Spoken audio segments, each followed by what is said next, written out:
మన భూమి మీద ఉన్న రిసోర్సెస్ అన్నీ అయిపోతే, భూమి మీద పొల్యూషన్స్ అనేటివి పీక్ స్టేజ్కి వెళ్ళిపోతే మరి మన హ్యూమన్ సివిలైజేషన్స్ పరిస్థితి ఏంటి?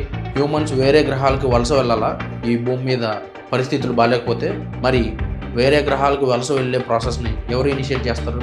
లేదా ఎవరైనా ఆల్రెడీ చేశారా? ఈ ప్రశ్నలన్నిటికీ సమాధానం కావాలంటే let's get in to the video. భూమి మీద రిసోర్సెస్ అనేటివి పూర్తిగా అయిపోవడం కానీ, లేకపోతే పొల్యూషన్స్ అనేటివి పీక్ స్టేజ్కి వెళ్ళడం కానీ ఇవంతా వన్ డేలో జరిగే ప్రాసెస్ కాదు.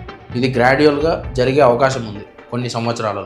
కాకపోతే ఏదైనా న్యూక్లియర్ వార్స్ జరిగినప్పుడు కానీ, ఈ వరల్డ్ వార్ జరిగినప్పుడు కానీ హ్యూమన్ ఎగ్జిస్టెన్స్ పూర్తిగా నశించిపోయే అవకాశాలు ఉన్నాయి. అలానే హ్యూమన్స్ వేరే గ్రహానికి వెళ్ళాలనే ఆ ప్రాసెస్ కూడా వన్ డేలో అయిపోదు. హ్యూమన్స్ యొక్క హ్యాబిట్స్కి తగ్గట్టు ఒక ప్లానెట్ని వెతుక్కోవాలి.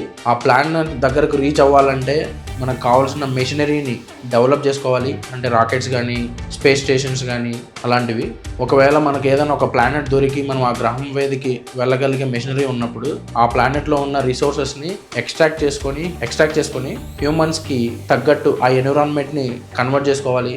లేదా ఆ ప్లానెట్కి తగ్గట్టు అక్కడున్న ఎన్విరాన్మెంటల్ కండిషన్స్కి హ్యూమన్ అనేవాడు అలవాటు పడాలి. సో ఇలా చాలా పారామీటర్స్ ఉన్నాయి. ఇవాళ మాట్లాడుకుంటున్న టాపిక్ స్పేస్ ఎక్స్.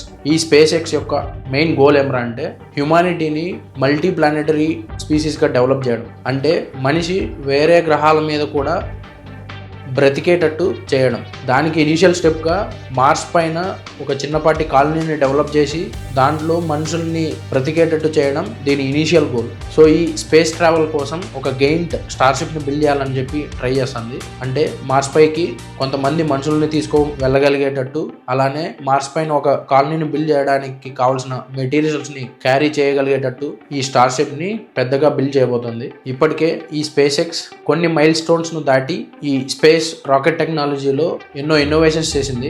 అంటే థ్రస్టర్స్ రీయూజబిలిటీ, అంటే థ్రస్టర్స్ రాకెట్ని స్పేస్లోకి తీసుకొని వెళ్ళి మళ్ళీ తర్వాత ఆ థ్రస్టర్స్ అనేటివి ఎక్కడి నుంచి లాంచ్ అయ్యాయో అదే ఏరియాకి వచ్చి ల్యాండ్ అయ్యే విధంగా డెవలప్ చేశారు. సో 10 years బ్యాక్ ఉన్న థ్రస్టర్ కెపాసిటీతో పోల్చుకుంటే ఇప్పుడున్న థ్రస్టర్ కెపాసిటీని కూడా 5 times స్ట్రెంత్గా చేశారు. మార్స్ పైకి ట్రావెల్ టైం అనేది 2 years అంటున్నారు. అంటే భూమి నుంచి మార్స్ పైకి ట్రావెల్ చేయగలిగిన ఈ పీరియడ్ వచ్చి 2 years అంటున్నారు. మరి 2 years ఈ స్టార్షిప్ ట్రావెల్ చేయడానికి కావాల్సిన ఫ్యూయల్ని న్యూక్లియర్ ఎనర్జీతో క్రియేట్ చేయాలని చెప్పి ప్లాన్ చేస్తున్నారు. ప్యారలల్గా హ్యూమన్స్ని కూడా మార్స్లో ఉన్న ఎన్విరాన్మెంట్కి తగ్గట్టు ఒక రూమ్ని బిల్డ్ చేసి దానిలో హ్యూమన్స్ 1 year సర్వైవ్ అయ్యేటట్టు ప్రిపేర్ చేస్తున్నారు. ఈ కాలనీ డెవలప్మెంట్ కూడా మార్స్ పైన గ్రాడ్యువల్గా డెవలప్ చేసేటట్టు ప్లాన్ చేస్తున్నారు ఈ వీడియోలో చూపించినట్లు. సో ఈ మార్స్ కాలనైజేషన్ కనుక సక్సెస్ అయితే మనకు రైజ్ అయ్యే క్వశ్చన్స్ ఏంటి అంటే, ఇన్ కేస్ మార్స్ మీద కాలనీ బిల్డ్ అయితే కనుక దాన్ని ఎవరు మెయింటైన్ చేసుకుంటారు? అక్కడ టెక్నికల్గా కానీ మెంటల్గా కానీ ఎవరికి ఏ ఇష్యూస్ రాకుండా ఎవరు చూసుకుంటారు?